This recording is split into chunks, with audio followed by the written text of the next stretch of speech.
বলুন তো, আমরা আল্লাহর পছন্দনীয় হতে চাই না অপছন্দনীয় হতে চাই? আমরা সবাই আল্লাহর পছন্দনীয় হতে চাই। যাদেরকে আল্লাহ পছন্দ করেন না, ওই অপছন্দনীয় বান্দাদের অন্তর্ভুক্ত আমরা হতে চাই না। আমরা সরাসরি কোরআন থেকে শুনবো যে কাদেরকে আল্লাহ তাআলা অপছন্দ করেন। 7 শ্রেণীর ব্যক্তিকে আল্লাহ তাআলা পছন্দ করেন না, ভালোবাসেন না। আমরা যেন কখনো তাদের অন্তর্ভুক্ত না হই। আমরা যেন কখনো তাদের অন্তর্ভুক্ত না হই। এই 7 শ্রেণীর ব্যক্তির মধ্যে প্রথম শ্রেণী হচ্ছে সীমা লঙ্ঘনকারী, যে আয়াত দিয়ে আমি আলোচনা শুরু করেছি।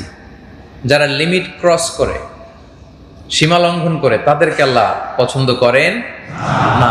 আল্লাহ তাআলা বলছেন, ওয়াকাতিলু ফি সাবিলিল্লাহিল্লাযীনা ইউকাতিলুনাকুম ওয়ালা তা'তাদু।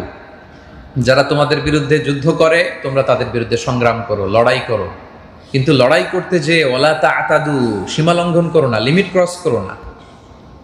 ইন্নাল্লাহা লা ইউহিব্বুল মু'তাদিন। আল্লাহ তাআলা সীমা লঙ্ঘনকারীদেরকে পছন্দ করেন না। We all should know our limits.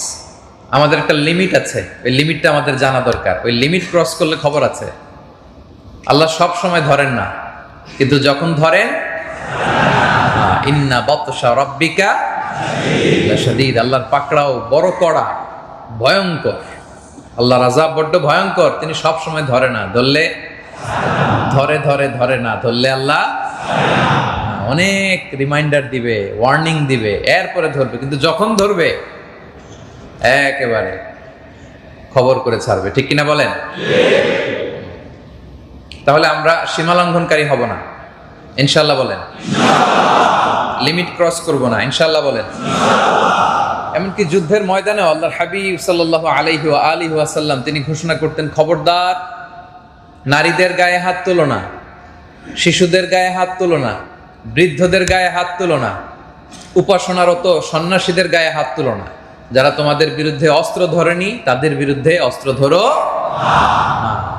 সীমা লঙ্ঘন করো না, খবরদার। এটা রাসূল সাল্লাল্লাহু আলাইহি ওয়াসাল্লামের স্পেশাল অর্ডার। এজন্য আমরা সীমা লঙ্ঘন করতে পারবো না। পৃথিবীতে আমাদের আগে যত জাতিগোষ্ঠীকে আল্লাহ তাআলা ধ্বংস করেছেন, তাদেরকে ধ্বংস করার মূল কারণ হচ্ছে সীমা লঙ্ঘন। একবার দুইবার আল্লাহর একটা দুইটা অর্ডার ভায়োলেট করলেই আল্লাহ তাআলা কাউকে শাস্তি দেন না। একবার দুইবার যদি আপনি ভায়োলেট করেন, আল্লাহ শাস্তি দিবেন না। কিন্তু বারবার ওয়ার্নিং দেওয়ার পরেও যখন আপনি লিমিট ক্রস করবেন, সীমা লঙ্ঘন করবেন, আল্লাহ তাআলার পাকড়াওয়ের আওতায় আপনি চলে আসবেন।